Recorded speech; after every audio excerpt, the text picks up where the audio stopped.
네, 안녕하세요. 강프로입니다. 이번 영상에서는 리노 공업에 대해서 분석해 보도록 하겠습니다. 자, 리노 공업은요, 반도체 후공정 기업입니다. 그리고 테스트 소켓을 제작하고 있고요. 그리고 무엇보다 이익의 폭이 엄청납니다. 자, 근데 상대적으로 올해 한미반도체보다 이 강세 폭이 조금 없었어요. 그건 왜 그러냐면 일단 한미반도체가 AI 반도체의 핵심 장비를 공급하고 있다는 부분, 그 부분이 있고, 그리고 무엇보다 리노 공업이 한미 반도체보다 평가치를 더 많이 받고 있었습니다. 근데 지금 한미 반도체가 상승 구간에 접어들면서 올해 큰 폭의 상승을 보이면서 리노 공업보다 평가를 더 많이 받고 있죠. 그러면 이제는 다시 뒤집힐 때가 됐다. 근데 한미 반도체도 끝이 아닙니다. 하지만 그 시기적인 차이를 공략을 해야 된다는 거예요. 저는 오늘 여기 이 메모리 반도체 쪽을 공략한 건 아닙니다. 제가 오늘 공략한 반도체 종목은 AD 테크놀로지예요. 왜 그러냐면 자, 지금 메모리 반도체 쪽에 계속해서 강세를 보이고 있다 보니까 가격적인 부담이 있는 것은 사실입니다. 근데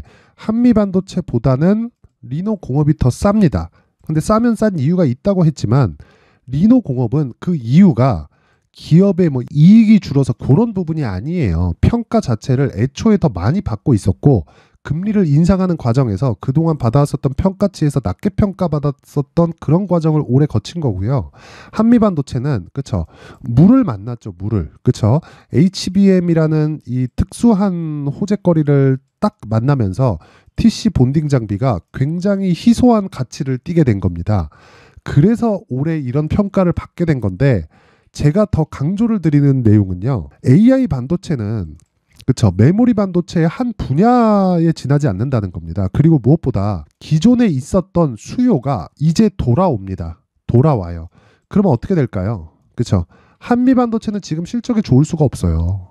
그래서 오늘 한미 반도체를 포함해서 리노 공업 같은 이런 종목들이 3%대 빠졌는데, 이건 엔비디아 실적이 예상치를 상회해서 나오기는 했지만 엔비디아를 포함해서 한미 반도체나 이런 종목들이 다 강했단 말이에요. 그렇기 때문에 여기서 발생하는, 자, 잘 들으세요. 여기서 발생하는 가격적인 부담을 해소하는 조정 구간을 보이고 있는 겁니다. 자, 그러면 지금 이런 가격 조정이 언제까지 이어질까요? 딱 이렇게 보면 됩니다. 한국 시장 기준에서 하이닉스의 조정이 끝날 때까지 이어진다. 이게 수직으로 떨어질까요? 수직으로 떨어지려면 어떤 상황이 벌어져야 되죠? 주식시장이 빠져야 되죠. 하이닉스가 빠진다, 삼성전자 빠진다, 주식시장 빠진다, 환율 폭등한다, 이런 상황 돼야 되잖아요. 근데 지금 환율 어때요? 점점 내려가고 있습니다. 오늘도 0.23% 내려서 1297원 50전에 마감이 됐고요. 그렇다는 건 원화 가치가 올라가고 있다는 거죠. 달러 가치가 내려가고 있다는 거예요. 자, 그렇다는 건 미국 내에서도 경계할 필요가 없는 거예요. 경계할 필요가. 왜? 금리를 유지하고 있는데 달러 가치가 내려가니까 미국 내 이 기업들의 실적도 나빠질 요인들이 하나씩 사라지는 거잖아요. 근데 9월달 10월달 시장까지 안 좋았네. 근데 거기서 하이닉스는 조정을 받긴 했지만 그렇게 큰 폭으로 받지도 않았네. 이래서 반도체가 강하다고 이야기를 드리는 거고, 시장이 안 좋아요. 시장이 이렇게 쭉 내리는 과정에서 하이닉스는 강하고 이러니까 시장이 내릴 만큼 내려서 반등할 때 여기 하이닉스 어떻게 되나요? 밀어 올리잖아요. 그러면 그 다음 타겟이 리노 공업이란 말이에요. 자, 보세요. HBM을 만들어요. HBM을 만들어요. 그러면 어떻게 만들어요? 기존의 D램을 GDDR램, 그래픽 DDR램인데 요걸 층을 쌓아서 만든단 말이에요. 그러면 단일 제품이 아니라 단일 제품을 몇 개 엮어서 계속해서 층을 쌓아서 만드니까 테스트 장비는 더 많이 들어갑니다. 이걸 알아야 돼요. 그리고 무엇보다 한미 반도체가 강했었던 이유는 HBM이라는 이 새로운 이 폭증하는 수요가 한미 반도체에서 납품하는 장비의 수요를 더 끌어올린다는 그런 상황이 벌어졌기 때문이고, 무엇보다 그런 것에 대한 평가를 어느 정도는 받았지만 추가적으로 상승을 하는 이유는 AI 반도체에 대한 ETF가 계속해서 발생해서 수급상으로도 해결이 되고, 그리고 진짜 무엇보다 중요해요. 아직까지 실적이 안 좋아졌다는 겁니다. 실적이 좋으면 주가는 끝이에요. 미국 시장은 실적이 좋잖아요. 그럼 주가 더 가는데, 한국 시장은 실적이 나쁘잖아요. 그럼 주가 더 갑니다. 실적이 좋아지면 주가 끝이에요. 왜 그러냐면 사이클을 계속해서 돌리기 때문에 그래요. 미국 시장은 시장을 형성하지만 한국 시장은 시장을 형성하지 않는단 말이에요. 그래서 제가 이야기를 계속해서 드리는 거고, 이번 타겟은 하이닉스가 올라가는 과정에서 이번 타겟은 리노 공업이다.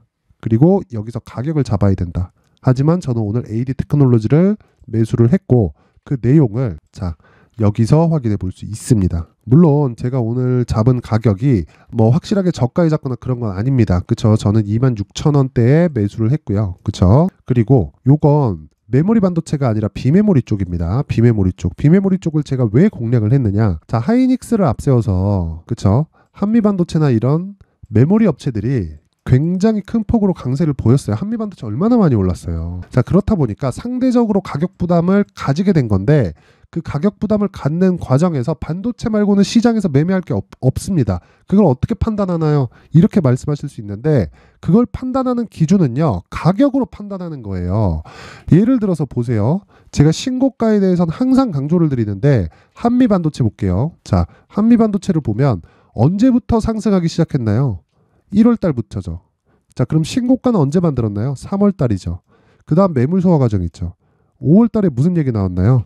엔비디아발 호재, 그쵸? AI 반도체 수요가 쏟아지고 있다, 그쵸? 그러면서 100%전 딱 여기서 공략을 했습니다. 그 내용을 제가 여기 그대로 올려놓은 거예요. 오늘 기분이 좋아갖고 이거 제가 6월 2일 날 얘기했단 말이에요. 이거를 자 보세요. 6월 2일 날 그쵸? 쭉 확대해서 보면 ISC 매도분은 그쵸? 한미 반도체로 이동, ISC부터 들어갔다는 이야기고 자 여기 보세요. 신고가 매매 한미 반도체 6월 2일 매수했고 지금 나오는 조정은 SK 하이닉스를 기준해서 매수 관점 다시 공략 구간 잡겠다.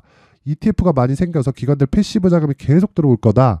수급적인 부분도 문제가 없다는 이야기죠. 근데 오늘 AD 테크놀로지를 매수한 이유는 쉬어가잖아. 즉 효율을 높여야 된단 말이에요. 그 이야기를 하고 있는 겁니다. 그리고 절대 잊지 말아야 될 건 메모리 반도체에서 이번에 공략할 건 한미 반도체와 함께 리노공업에 더 많은 비중을 실어갔을 때 가격적인 이점이 있다는 겁니다. 자, 그런 내용을 제가 강프로의 무료 소통방에서 계속해서 진행을 하고 있고요. 그리고 제가 6월 달까지 진행을 하다가 한 7, 8월 정도 쉬었습니다. 너무 힘들어갖고. 근데 이번에 다시 오픈을 해가지고 10월 달부터 다시 하고 있으니까 반도체 종목은 한국 시장에서 빼놓을 수가 없습니다.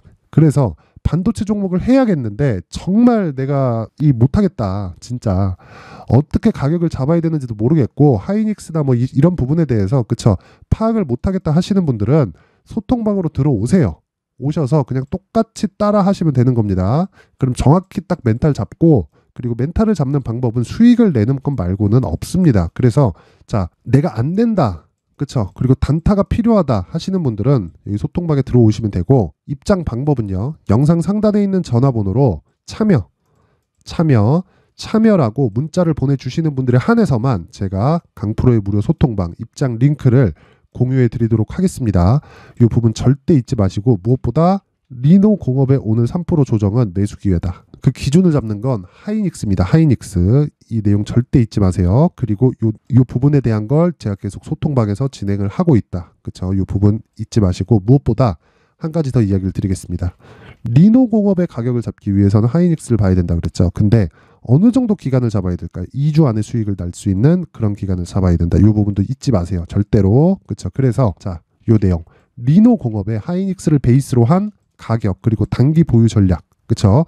요 내용을 제가 영상에서 이야기를 드릴 수 있는데 너무 힘들어갖고 내용이 너무 길어요. 그쵸? 여기 19페이지에 걸친 내용을 다 설명하려면 한 30분, 40분 정도 떠들어야 됩니다. 그래서 이렇게 제가 내용으로 준비를 해온 거니까 반도체는 반드시 필요합니다. 그리고 주식시장에서 그쵸? 주식시장에서 특히나 한국 시장에서 반도체를 빼고 매매할 수는 없어요. 삼성전자가 압도적인 시가총액을 가지고 있고 이번에 하이닉스가 그쵸? 따라잡은 게 아니라 회복을 한 겁니다. 그랬을 때도 시총 2등이에요. 1등, 2등이 다 반도체예요. 이거 잊지 마시고요. LG 에너지 솔루션이 있기는 하네요. 그쵸?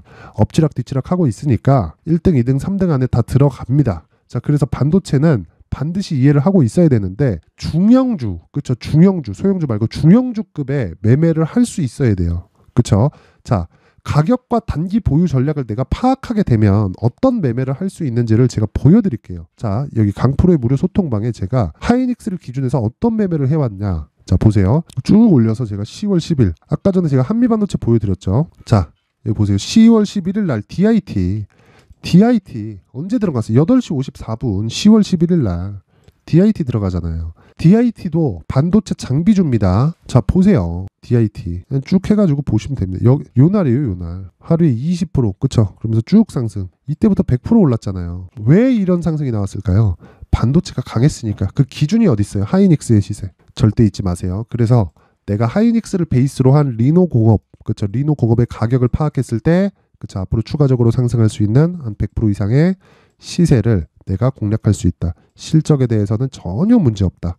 무엇보다 지금이 최악의 국면이다. 그쵸? 그러면 주가 바닥이라는 겁니다. 주가가 안 빠져요. 그럼 더 간다는 거예요. 그쵸? 자, 그래서 2주 안에 여기 수익이 날 수 있는 리노공업의 가격대를 제가 다 드리겠습니다. 다 드릴 텐데 상단에 있는 전화번호로 최소한의 성의를 보여주세요. 돈 안 받습니다. 돈 안 받고 숫자 3이라고 문자를 보내주시는 분들에 한해서만 제가 리노공업의 가격 그리고 단기 보유 전략을 공유해 드리도록 하겠습니다. 자, 항상 시청해 주셔서 감사드리지만 무엇보다 가격이 중요하다는 점 제가 계속 강조드리고 있죠. 그리고 이거 올라가기 시작하잖아요. 못 잡아요. 지금부터 준비해 놔야 됩니다. 지금부터 준비를 해놔야 나중에 반도체 올라가면 시장 올라가고 시장 올라가면 조정 또 들어옵니다. 그때 구간에 내가 물리면 조정 구간 또 보내고 가잖아요. 한 3개월, 4개월, 길면 한 6개월 이상 물려 있다가 반등하면 쫄아서 또 팔아요. 이런 상황 만들지 마세요. 지금 매수할 때다. 반드시 기억하시고, 자, 모든 분들이 성공 투자하셨으면 좋겠습니다. 자, 이제 23년도 다 끝나가지만 매매를 하시면서 스트레스를 받으시는 분들이 있을 수 있습니다. 시장이 항상 그렇긴 하지만 그래도 제 구독자분들과 시청해주시는 분들을 위해서 앞으로 차기 주도주가 될 수 있는 대시세 종목을 준비를 해왔습니다. 단타나 짧은 수익만을 쫓다 보면요, 잦은 손절로 계좌가 망가지는 건 순식간이고요. 그만큼 수익하고는 거리가 멀어지겠죠. 장기간 유지하기가 어렵기 때문입니다. 결과적으로 주식시장에서 돈을 벌기 위해서는요, 어떤 계기를 만들어야 되는데 그 계기는 한 종목에 비중을 실어서요, 수익을 보는 것 말고는 없습니다. 쓸데없이 잦은 매매를 하지 말라는 이야기고요. 그리고 한 종목에 비중을 실을 수 있어야 된다는 겁니다. 그런데 이 비중을 실는 과정에서 성장 산업군에 대한 이해가 필요하다는 겁니다. 이 부분을 반드시 기억을 하셔야 돼요. 자, 이런 성장 산업에 대한 구조와 제가 앞서 말씀드렸던 신고가 그리고 선반영 구조에 대해서 이해를 했을 때 이런 매매를 할 수 있게 됩니다. 2월 7일 강프로의 대시세 종목으로 에코프로 매수가는 17만원 이에서 진행이 됐고요. 그리고 목표가는 50만원부터 자율 매도 구간으로 잡았죠. 예상 수익 범위가 200% 이상으로 되어 있는데 신고가 이후에 선반영 평균치가 200% 이상이기 때문에 그렇습니다. 자, 그런데 에코프로가 2차전지 양극재 기업이죠.